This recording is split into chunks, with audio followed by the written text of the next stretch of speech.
नमस्कार, जनादेश कार्यक्रम में आपका स्वागत है। मैं हूं विकास सिंह। आज विधानसभा के 5वें चरण के लिए चुनाव प्रचार थम गया। बेहद ही महत्वपूर्ण ये चरण है। इस चरण में 61 विधानसभाओं पर मत डाला जाएगा 27 तारीख को, और आज हम अपने जनादेश कार्यक्रम में इसी विषय पर चर्चा करेंगे कि इस चरण में क्या कुछ खास मुद्दे हैं, क्या कुछ विषय उठे और किस तरीके से मतदाता जाएगा तो उसके जहन में क्या क्या मुद्दे रहेंगे। हमारे साथ खास मेहमान हैं, हम उनका आपसे परिचय करा देते हैं। हमारे साथ स्टूडियो में मौजूद हैं वरिष्ठ पत्रकार सिद्धार्थ कलहंस जी, भारतीय जनता पार्टी से संजय चौधरी जी, हमारे साथ ऑनलाइन जो गेस्ट हैं रोहित अग्रवाल जी आर्य हैं, पंकज श्रीवास्तव जी कांग्रेस से हैं। आप सभी लोगों का हमारे साथ चर्चा में स्वागत है। सबसे पहले अगर हम बात करते हैं तो बात करते हैं रोहित से, शुरुआत करते हैं।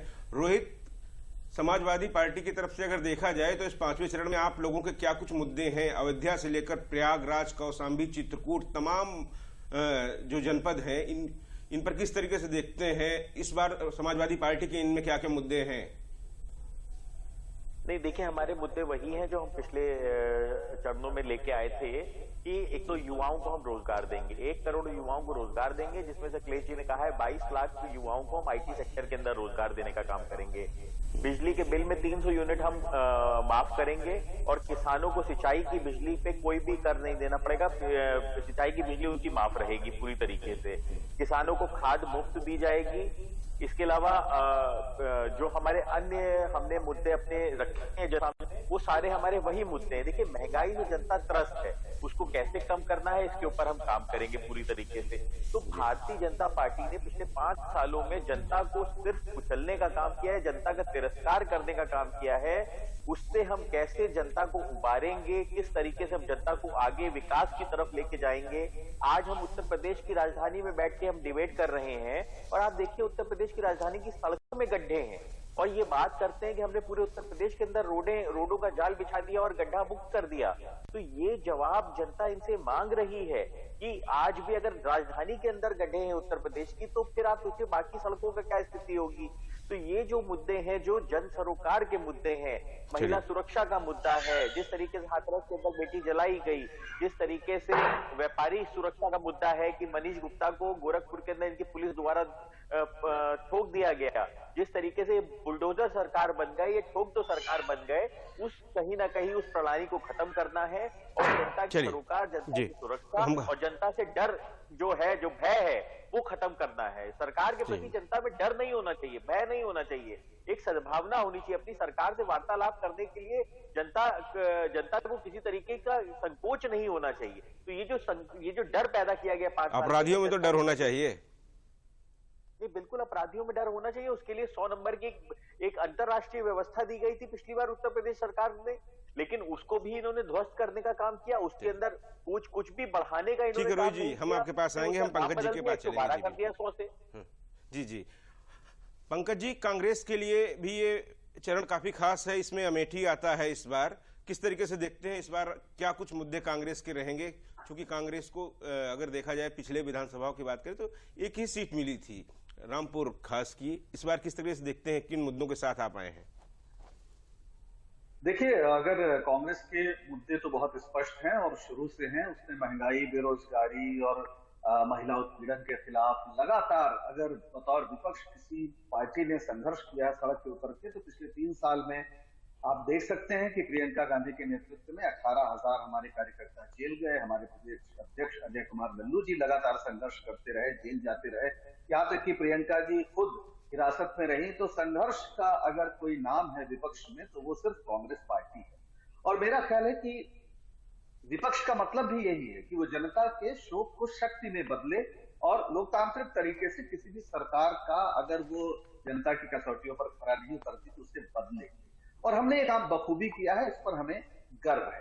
खास तौर पर महिलाओं को लेकर जो एक नया कहा जाए कि ऐसा विचार जिसके बारे में कोई चर्चा नहीं करता था, लेकिन जिसका समय शायद आ गया है, और वो ये है कि 40% टिकट अगर हम महिलाओं को देने का ऐलान न सिर्फ हमने किया बल्कि उसे लागू भी किया, तो ये आने वाले दिनों में उत्तर प्रदेश ही नहीं पूरे देश की राजनीति में बड़ा बदलाव करेगी। जो कहा जाए कि पूरी तरीके से मर्दों की गिरफ्त में है, उसमें एक स्त्रियों की जो आधी आबादी है उसे पूरा आकाश मिले, इसका एक प्रयास इस देश की सबसे पुरानी पार्टी जिसने इस देश को आजादी दिलाई, उस पार्टी ने एक ये कदम जो आगे बढ़ाया है, ये कदम अब रुकने वाले नहीं। और देश की महिलाएं भी इस बात को देख रही हैं कि कौन सी पार्टी है जिसने महिला आरक्षण को लेकर संसद में, राज्यसभा से पास कराया था, और अब जो यहां तक बात पहुंचा दी है कि भागीदारी के प्रश्न को महत्वपूर्ण बना दिया है। इसके अलावा पूरे अमेठी क्षेत्र में अगर आपके पास तस्वीरें आ रही होंगी, आज राहुल जी भी थे, प्रियंका जी भी हैं, जिस तरीके का उत्साह वहां जनता में दिखाई पड़ रहा है, तो रखने की जगह नहीं है। लोग इस कदर स्वागत करने मैदानों में और सड़कों पर उमड़ पड़े हैं। मुझे लगता है कि एक जबरदस्त चौंकाने वाला परिणाम कांग्रेस के पक्ष में होगा, इसका भी जी बिल्कुल। जी पंकज जी, आपका कहना है कि उत्साह भरा है कांग्रेस के प्रचार में, जो कार्यकर्ता हैं उनमें। बिल्कुल, हम संजय जी के पास आएंगे। संजय जी, आपने दोनों दलों की बात सुनी। हम आपसे जानना चाहेंगे कि भारतीय जनता पार्टी के लिए बहुत ही अहम है, 61 में 51 सीटें जो आपके पास थी, 2 गठबंधन के पास थी, तो किस तरीके से देखते हैं आप किन मुद्दों को लेकर आए हैं इस बार? देखिए, हम तो जनता के सामने हैं और जनता को हम ये कहना चाहेंगे कि इसमें 5-5 साल की जो सरकारें चली हैं, समाजवादी पार्टी की चली है, बसपा की चली है, कांग्रेस का पहले का कार्यकाल देखा होगा, इन 5 साल के भारतीय जनता पार्टी के कार्यकाल से तुलना होनी चाहिए विकास के आधार पर। और भारतीय जनता पार्टी का जो 5 साल है, उसमें 2 साल कोरोना की उस स्थिति में है जिसमें हमारा राजस्व न्यूनतम था, लेकिन हमने कल्याणकारी कार्यक्रमों को अधिकतम करके दिखाया है। राज्य बना ही भय, भूख और भ्रष्टाचार के निवारण के लिए है। हमने उत्तर प्रदेश में माफियाओं के, आतंकियों के, अपराधियों को भय से जनता को मुक्त किया है। भूख की स्थिति में हमने खजाना खोला है और भ्रष्टाचार की मुक्ति के लिए हमने बैंकों की व्यवस्था बनाई है, जहां 100% जो लाभ है वो उनके खाते में पहुंच रहा है। आज उत्तर प्रदेश में एक भी घटना नहीं बताई जा सकती कि जब हम किसान सम्मान राशि देते हैं और 2000 में से 199 रुपया 99 पैसा किसी के पास पहुंचता हो। यानी कि रत्ती भर भी भ्रष्टाचार को हम समाप्त करने के लिए व्यवस्था में बदलाव को लाए हैं। और जनता को चाहिए बिजली, सड़क और पानी। हमने उत्तर प्रदेश का आज कोई भी गांव, कोई भी मजरा ऐसा नहीं है जहां बिजली न पहुंच गई हो।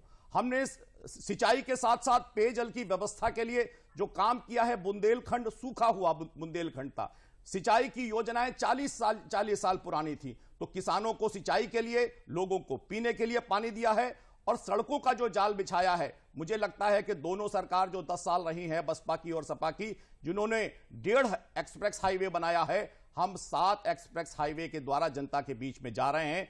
तो इसी विश्वसनीयता के आधार पर, कार्यक्रम के आधार पर भारतीय जनता पार्टी लोगों की सेवा के लिए एक बार फिर से उनके दरवाजे पर वोट मांग रही है और मुझे विश्वास है कि जनता भारतीय जनता पार्टी को समर्थन देगी। जी बिल्कुल, आपने 5 साल किए हैं, उनके कामों को लेकर आप जा रहे हैं, आपका कहना यह है। हम सिद्धार्थ जी के पास चलेंगे। सिद्धार्थ जी, किस तरीके से देखते हैं ये चरण बेहद ही खास क्यों है? 61 सीटों पर चुनाव होने जा रहा है, अब तक सबसे ज्यादा विधानसभाएं हैं इस चरण, कैसे देखते हैं? और इसमें चूंकि हमारे साथ बहुजन समाज पार्टी के प्रतिनिधि नहीं जुड़े हुए हैं, तो बहुजन समाज पार्टी को किस तरीके से देखते हैं इस चरण में आप, उसकी मौजूदगी को? विकास जी, चुनाव जब शुरू हुए तो कहा गया पहला चरण जाटलैंड, दूसरा चरण अल्पसंख्यकों का बाहुल्य वाला इलाका, फिर यादव लैंड, और फिर अब ये जो 5वें चरण का चुनाव हो रहा है, दरअसल हम संपन्न इलाकों से विपन्न इलाकों की तरफ चल रहे हैं।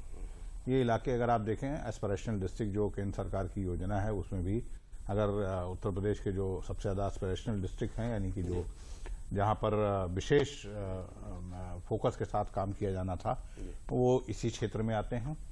यानी विपन्नता इस क्षेत्र में है और समस्याएं भी इस क्षेत्र में हैं। महंगाई की समस्या है, बेरोजगारी की भी समस्या है, गरीबी की समस्या है।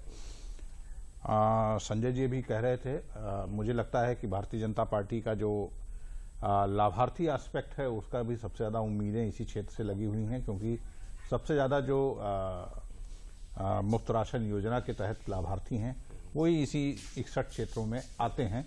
यहाँ करीब अगर देश भर में 80 करोड़ की बात कही जा रही है, कुल आबादी का 60% की बात कही जा रही है, तो ये क्षेत्र ऐसा है जहाँ 72% लोगों को इस राशन योजना का लाभ मिल रहा है। शायद इसलिए इनकी उम्मीदें यहाँ होंगी। लेकिन यही वो क्षेत्र है जहाँ सबसे ज़्यादा आवारा पशुओं की भी समस्याएं हैं। यही वो क्षेत्र है जहाँ कोरोना के चलते जो उत्तर प्रदेश में तबाही हुई थी, उसमें सबसे ज़्यादा जो प्रभावित जिले थे वो यही जिले हैं जहां आप चुनाव होने जा रहा है। तो स्वास्थ्य की समस्या है, महंगाई की समस्या है, बेरोजगारी की समस्या है, आवारा पशुओं की समस्या है, ये समस्याएं हैं। और आपने बहुजन समाज पार्टी की बात कही। दरअसल बहुजन समाज पार्टी के लिए ये एक मिश्रित जातियों का मिश्रण है इस पूरे जहां 61 सीटों पर जो चुनाव हो रहे हैं। और बहुजन समाज पार्टी का जो आधार वोट रहा है जाटो वोट, उसकी तादाद यहाँ पर उतनी नहीं है। सुल्तानपुर और कुछ बहराइच के श्रावस्ती के कुछ इलाकों को छोड़ें तो ज़्यादातर जगहों पर गैर जाटो दलित जातियों की आबादी ज़्यादा है। जिन गैर जाटो दलित जातियों की आबादी पर काम करके भारतीय जनता पार्टी ने एक अपना सफलता का कीर्तिमान स्थापित किया था। तो अब देखना यह है कि क्या जिस सोशल इंजीनियरिंग को भारतीय जनता पार्टी ने 2014, 17, 19 के चुनाव में अंजाम दिया था, कितना कारगर वो रह गया है, कितना कारगर रह गया है। पिछड़ी जातियों में जो सेंधमारी का काम किया है विपक्ष ने, वो कितना है, ये सब चीजें इसी क्षेत्र में आपको देखने को मिलेंगी। और आवारा जानवरों से लेकर महंगाई तक इन सब चीजों का कितना असर इन चुनावों में होता है, ये सब मतदान के दौरान पता चलेगा। तो ये प्रमुख मुद्दे इस बार के। जी रोहित, पिछले बार की अगर हम बात करते हैं 2017 में जब बड़ी सफलता आपको नहीं मिली थी, भारतीय जनता पार्टी को एक बड़ी सफलता मिली थी। 61 में से 51 सीटें उन्होंने जीती, 2 सहयोगी ने जीती थी, 1 सीट कांग्रेस के भी पास थी, 2 निर्दलीय भी जीती। ऐसे में इस बार गठबंधन के बाद आप कांग्रेस के साथ थे, फिर आपने 19 में बहुजन समाज पार्टी से गठबंधन किया और आप इस बार गठबंधन आरएलडी और छोटे दलों के साथ किए हैं। ऐसे में कार्यकर्ता जो होता है जमीन पे, उन्होंने अलग अलग दलों के प्रत्याशियों के साथ मिलकर प्रचार किया। एक सामंजस्य बनाना एक बार फिर से, उस तरीके की दिक्कत आपको फील्ड पे जमीन पे नजर आई?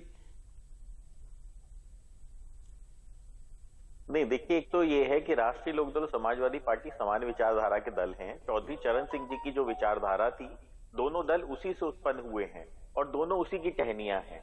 तो ऐसी स्थिति में हमें किसी की दिक्कत नहीं आई और हमने एक भरपूर समय दिया अपने कार्यकर्ताओं को इस गठबंधन को अनाउंस करने से पहले। और 19 में भी हम समाजवादी पार्टी के साथ मिलकर चुनाव हमने लड़ा था।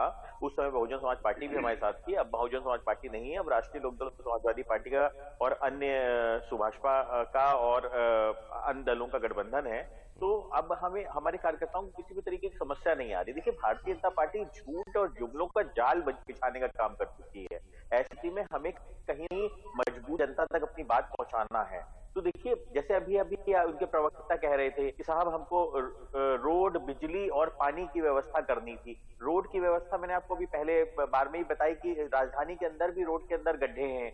बिजली की स्थिति रही कि देश की सबसे महंगी बिजली इन्होंने 4.5 साल तक दी और जब चुनाव में अपनी हार दिखने लगी तो इन्होंने कहा कि हम बिजली के दाम आधे करते हैं। जी, बिजली के लिए इन लोगों का आरोप है रोहित जी कि आप समाजवादी पार्टी की जब सरकार थी तो कुछ ही जिलों को बिजली दी जाती थी, अब सभी जनपदों को बिजली दी जाती है। बीआईपी का मतलब इन्होंने खत्म कर दिया है। देखिए, आरोप लगाना बिल्कुल इनका काम है, लेकिन इनको ये भी जवाब देना चाहिए कि 5 साल तक आपकी सरकार, समाजवादी पार्टी की सरकार को 2017 में जनता ने नकार दिया था। अगर सब कुछ ठीक होता तो जनता क्यों नकारती? जनता ने अगर नकारा था तो इसका मतलब आपसे कुछ उपेक्षा करके और उन्होंने आपको चुना था। और 5 साल फिर आपने क्या किया? आपने उनको देश की सबसे महंगी बिजली दी। आपने किसान को बड़े बड़े बिजली के बिल दिए पर तारों में करंट नहीं आया, किसान परेशान रहा 5 साल तक। तो ये जवाब तो आपको देना पड़ेगा ना जनता को। जनता ने अगर आप पे विश्वास करके आपकी सरकार बनाई थी और समाजवादी पार्टी को नकारा था, तो ऐसी स्थिति में 5 साल तक आप जनता का शोषण करते रहे।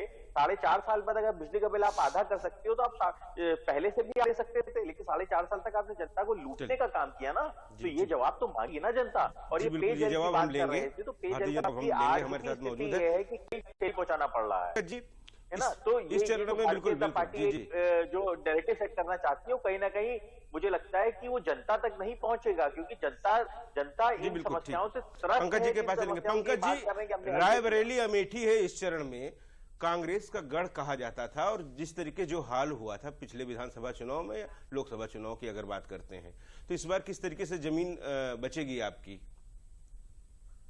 देखिए, मैंने पहले भी आपको बताया कि कांग्रेस पार्टी अकेली पार्टी है जो विपक्ष की ओर से लगातार संघर्ष करती रही और नए विचारों के साथ जो ताजा हवा के झोंके की तरह है वो पूरे प्रदेश में वो काम करती रही है। रायबरेली की अगर तस्वीरें आपके पास आई हो, अमेठी में आज आ रही हो, तो आप एक बार उनको देख लीजिएगा। मेरा ख्याल है कि बहुत से भ्रम लोगों के दूर हो जाएंगे। जो सबसे लेकिन महत्वपूर्ण प्रश्न है, जो शायद इस चुनाव में होना चाहिए, जैसे कि होता क्या है कि आप साल भर पढ़ते हैं, फिर इम्तिहान होता है और उससे ही आपकी परीक्षा हो जाती है। लोकतंत्र में चुनाव इसलिए होते हैं कि जो सत्ता में सरकार आई है वो क्या वादे करके आई है और कहां वो खड़ी है। अभी बड़े बड़े दावे भाजपा के प्रवक्ता ने किया। मैं बस इतना पूछ चाहता हूं कि 11 लाख पद तो सरकारी खाली है, बाकी छोड़ दीजिए। आपने उसको कहा, जबकि आपने कहा था कि आप जो है 70 लाख नौकरियां देंगे, हर साल 12 लाख लोगों को नौकरियां देंगे। विधानसभा में बोला है कि आपने 4 लाख लोगों को नौकरी दी। महंगाई के बारे में 500 का 1000 रुपए में बिक रहा है, हम इसको क्या कहें। आपने कहा था कि हम 14 दिन के अंदर गन्ना किसानों का बकाया दे देंगे, वरना हम ब्याज देंगे। अभी 6 दिसंबर को राज्यसभा में केंद्र सरकार की ओर से जवाब आया है कि 3750 करोड़ रुपया गन्ने का बकाया है। तो ये इनकी उपलब्धि है। आप इस बात से करिए, जब ये राम राज्य की बात बार बार कहते हैं तो यही तो कहा है, दैहिक भौतिक पापा राम राज्य का है नहीं व्यापा। तो सबसे बड़ी बात है कि इनके 5 साल में समृद्धि आनी चाहिए। और नीति आयोग क्या कह रहा है? उत्तर प्रदेश की डबल इंजन की सरकार की मौजूदगी के बावजूद जो सबसे गरीब प्रदेशों की सूची है उसमें तीसरे नंबर पर है। स्वास्थ्य सेवाओं में फिसड्डी है, ये भी नीति आयोग कह रहा है। और बार बार जो ये दावा करते हैं कानून व्यवस्था का, उसमें भी एनसीआरबी के आंकड़े बताते हैं कि आप हत्या और अपराध में उत्तर प्रदेश सबसे नंबर 1 पर है। चलिए भाई, जी, बुलंदशहर में इंस्पेक्टर जी, आपने जो सवाल उठाए हैं, रोहित ने जो सवाल उठाए हैं, अब संजय जी सुन रहे हैं। संजय जी उनका एक आखिरी बात कह दूं, विकास जी आखिरी बात कह दूं, सवाल वही है कि ये जिस तरीके से ये पूरा नैरेटिव गढ़ रहा है, और उसमें अब तो हद ये है कि भगवा वस्त्रधारी मुख्यमंत्री अपने को क्षत्रिय बता रहा। हम तो सुनते आए थे कि जात न पूछो साधु की पूछ लीजिए, ज्ञान मोल करो तलवार का, पड़ा रहने दो म्यान। लेकिन एक साधु परंपरा के व्यक्ति, जो कि कहा जाता है कि संन्यास का पहला अर्थ है कि आप अपने जी बिल्कुल आपके सवाल हो गए। संजय जी, दोनों लोगों के सवाल सुने आपने, अब आपसे इस पे उत्तर की उम्मीद है। और हम ये चाहेंगे कि जैसे संजय जी ने सुना वैसे आप लोग भी इनके जवाब सुनिएगा, फिर उसके बाद हम ले लेंगे सवाल आपसे। अब चुनाव पूर्वांचल की तरफ जा रहा है, बनारस की तरफ जा रहा है। तो मैं समझता हूं कि कबीर का एक दोहा है कि तू कहता पोथन की लेखी और मैं कहता हूं आखन देखी। अब आखन देखी आप सुनिए। कांग्रेस बात कर रही थी प्रतिनिधित्व की, महिलाओं की, लोगों से जुड़ाव की। कांग्रेस की एकमात्र सांसद उत्तर प्रदेश में है जिनका नाम है सोनिया गांधी जी। वो रायबरेली से ही रिप्रेजेंटेटिव हैं। मुझको लगता है कि 2.5 साल हो गया है वो अपने संसदीय क्षेत्र में नहीं पहुंची। इनके नेता की विश्वसनीयता ऐसी है कि उनके विधायक तक उनकी बात को मानने को तैयार नहीं है।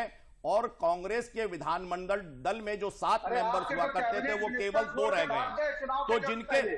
तो जिनके सर्वोच्च नेता भी जनता के बीच में नहीं है, जिनके विधायक भी गायब हैं, जिनके स्टार प्रचारक भी गायब हैं, जिनके प्रवक्ता भी पार्टी छोड़ जाते हैं, जिनके नेता भी छोड़ जाते हैं, जिनके कार्यकर्ता भी छोड़ जाते हैं, अगर किसी नेता की बात का वजन उसके कार्यकर्ता, उसके नेता और उसके संगठन ही नहीं स्वीकार करते तो जनता कैसे स्वीकार करेगी। और जो अभी समाजवादी पार्टी के, मुझको लगता है प्रवक्ता तो है नहीं, कोई दूसरे व्यक्ति यहां बैठे होंगे, वो कह रहे थे कि पिछला चुनाव तो इन्होंने लड़ा था जिसमें बसपा भी थी, लोकदल भी था और समाजवादी पार्टी थी। जो बड़ा ये जो गठबंधन था, इसमें से बसपा गायब हो गई, तो ये कितना कमजोर गठबंधन भाजपा से लड़ रहा है।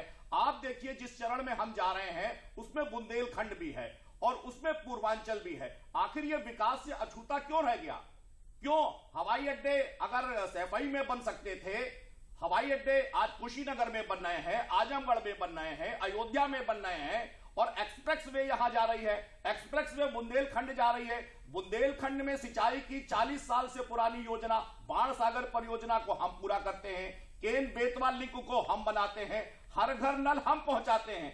तो जहां भी विकास अछूता है वहां भारतीय जनता पार्टी ने विकास को पहुंचाया है।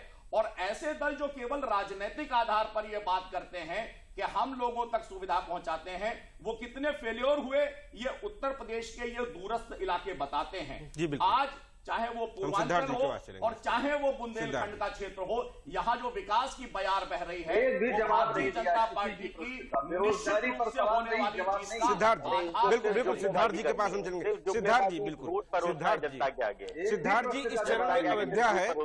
सिद्धार्थ जी इस चरण में अयोध्या है, प्रयागराज है, चित्रकूट है, कौशाम्बी है। मैं एक प्रश्न खाली जानना चाहता हूं, तमाम सारे मुद्दे विकास के हैं, पिछड़े जनपद भी हैं कुछ, तमाम सारे मुद्दे उठेंगे। क्या सांस्कृतिक राष्ट्रवाद भी इस चरण में मुद्दा रहेगा? अयोध्या है इस चरण में, प्रयागराज। देखिए, बनाने की तो प्रयास किया गया, जरूर सांस्कृतिक राष्ट्रवाद को मुद्दा बनाया जाए, क्योंकि लेकिन अयोध्या का डेवलपमेंट, अयोध्या की तस्वीरें, प्रयागराज का अगर कुंभ की बात करें या हाँ, चित्रकूट की बात करें तो ये भी मुद्दा रहेगा। लेकिन जमीनी स्तर पर अभी ये मुद्दा बन नहीं पाया है सांस्कृतिक राष्ट्रवाद, या मुझे ऐसा लगा है कि भारतीय जनता पार्टी ने उतने जोर शोर से इस मुद्दे को बनाने की भी कोशिश नहीं की, या बन नहीं पाया, जो भी उसके कारण रहे हों। मुद्दे दरअसल इस बार कुछ विशेष बात यह है कि तमाम सारे मुद्दे वो जनता की ओर से तय हो रहे हैं, और जनता ही इन चीज़ों पर फैसला करेगी कि वो लाभार्थी के मुद्दे पर वोट देगी, या वो विकास के दावों पर वोट देगी, या बेहाली, बेरोजगारी और आवारा जानवर और खाद की कमी या और तमाम मुद्दों पे वोट देगी। तो मुद्दे तय करने का काम काफी कुछ जनता ने किया है। किसी पार्टी के कोई नैरेटिव खड़ा कर दिया हो, कोई मुद्दा खड़ा कर दिया हो और वो मुद्दा आज जनता के सर चढ़कर बोल रहा हो, ऐसा अभी तक के चुनाव में दिखाई नहीं पड़ रहा है। ये बात सच आपने कहा कि अयोध्या भी है यहाँ और संगम भी है, और संगम नगरी प्रयाग में कुंभ का आयोजन किया गया, अयोध्या को में राम मंदिर और अयोध्या में कई विकास परियोजनाएं शुरू हुई। लेकिन अगर आप ये कहें कि पूरे प्रदेश में या खास तौर पर इसी क्षेत्र में केवल ये एक मुद्दा बन पाया या एक प्रमुख मुद्दा बन पाया, अभी तक के चुनाव अभियान जिस तरह का चला है, और आज तो खत्म भी हो गया है चुनाव प्रचार सक्रिय रूप से, तो अभी तक दिखाई नहीं पड़ा है मुझे कि कोई सांस्कृतिक राष्ट्रवाद या धर्म का इशू जो है कोई इशू बना हो। जी बिल्कुल। हाँ, भारतीय जनता पार्टी ने भी चुनाव अगर में मुद्दे बनाए हैं, तो जो अभी संजय जी कह रहे थे कि भाई इन्होंने एक्सप्रेसवे को मुद्दा बनाया, इन्होंने लोगों को लाभकारी कल्याणकारी परियोजनाओं में क्या दिया है, इन्होंने भी मुद्दा बनाया है। धार्मिक राष्ट्रवाद कोई मुद्दा बना हो ऐसा, सांस्कृतिक राष्ट्रवाद की सांस्कृतिक राष्ट्रवाद कोई मुद्दा बना हो, इस तरह का मुद्दा भी दिखा नहीं है मुझे। जी बिल्कुल। रोहित बहुत कम शब्दों में आपसे उत्तर चाहेंगे। सबसे बड़ा मुद्दा इस चरण में आप किसे मानते हैं? बहुत कम शब्दों में सबका जवाब जान लेना चाहेंगे, उसके बाद देखिए, जनता पूरी तरीके से भारतीय जनता पार्टी के जुमलों से त्रस्त है। और मैं आपको बता दूं, पहले 2 चरणों में कोको इनका वोट ले गई थी, और अगले 2 चरणों में छुट्टा सांड इनका वोट चढ़ गया। तो ऐसी स्थिति में अब भारतीय जनता पार्टी किसी भी तरीके से धरातल पे नहीं बची है, और भारतीय जनता पार्टी का सूखड़ा साफ होना निश्चित। पंकज आपसे कम शब्दों में चाहेंगे, सबसे बड़ा मुद्दा किसे देखते हैं आप? बिल्कुल कम शब्दों में बस। सबसे बड़ा मुद्दा अगर उत्तर प्रदेश में कोई है तो वो बेरोजगारी है, नौजवानों की बेरोजगारी। बिल्कुल, बेरोजगारी बोला संजय जी, आपसे बस कम एक शब्द में चाहेंगे सबसे बड़ा मुद्दा। संजय जी का कोई जवाब संजय जी देखिए, सबसे बड़ा मुद्दा है उत्तर प्रदेश के हर व्यक्ति को भय से मुक्त करना, उत्तर प्रदेश के हर व्यक्ति की भूख को समाप्त करना, उत्तर प्रदेश के हर व्यक्ति तक योजनाओं का लाभ, भ्रष्टाचार से मुक्त। चलिए आप लोगों ने अपने अपने मुद्दे बताए, हमारे पास जनादेश में समय इतना ही था। हम चाहेंगे कि 5वें चरण में मतदान के दिन जनता मतदान केंद्रों पर जाए और अपने मताधिकार का प्रयोग करे, सभी लोग ज्यादा से ज्यादा निकले और मतदान केंद्रों पर जाके लोकतंत्र में जो अधिकार मिला है उसका प्रयोग करें, मत डालें अपना। आज के जनादेश कार्यक्रम में समय इतना ही था। आप सभी मेहमानों ने जो भाग लिया उसके लिए आप लोगों का बहुत बहुत आभार। आज के कार्यक्रम में बस इतना ही, मुझे दे दी इजाजत, नमस्कार।